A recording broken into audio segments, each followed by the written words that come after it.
નમસ્કાર, સ્વાગત છે આપનું એબીપી અસ્મિતામાં। હું છું ગીતા વખાડિયા।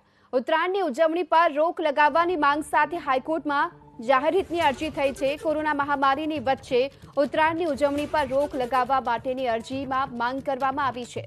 પતંગના દોરાની ખરીદી વેચાણ સમયે ભીડ ભેગી ન થાય તેવી અરજદારે માંગ કરી છે। આ સાથે બજાર કે ધાબા પર એક જગ્યાએ લોકો ભેગા ન થાય તેવો પ્રતિબંધ મૂકવા માટેની પણ માંગ કરાઈ।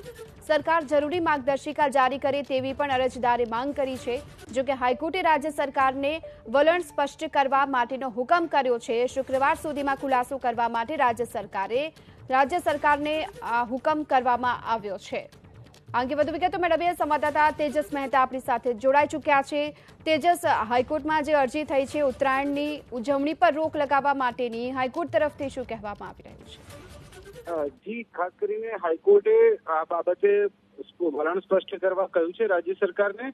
મહત્વનું છે કે જે અરજી કરવામાં આવી છે, મૌલિક માંકડ નામના જે અરજદાર છે તેમણે માંગણી કરી છે કે ઉત્તરાયણ પર સંપૂર્ણ રોક લાગવી જોઈએ। કોરોના મહામારીના આ સમયમાં લોકોની જો ભીડ ભેગી થશે તો ફરીથી સંક્રમણ વધશે।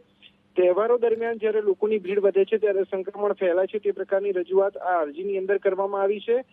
જ્યાં પતંગ દોરાના બજારો છે ત્યાં પણ લોકોની ભીડ ભેગી ન થાય તે પ્રકારની રોક લગાવવી જોઈએ। રાજ્ય સરકાર માર્ગદર્શિકા જારી કરે તેવી પણ માંગણી કરવામાં આવી છે। કોર્ટે સરકારને વલણ સ્પષ્ટ કરવા આદેશ કર્યો છે। સરકારી વકીલને કહ્યું છે કે 8 જાન્યુઆરી સુધીમાં સરકાર આ બાબતે પોતાનું વલણ સ્પષ્ટ કરે।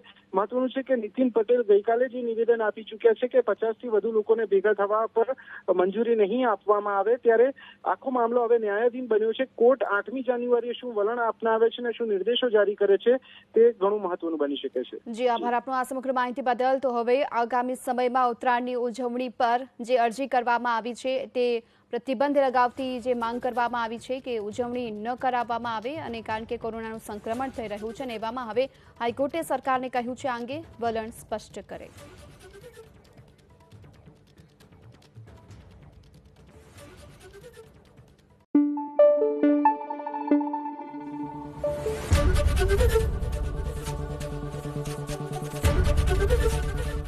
एबीपी अस्मिता, गुजरातनी अस्मिता।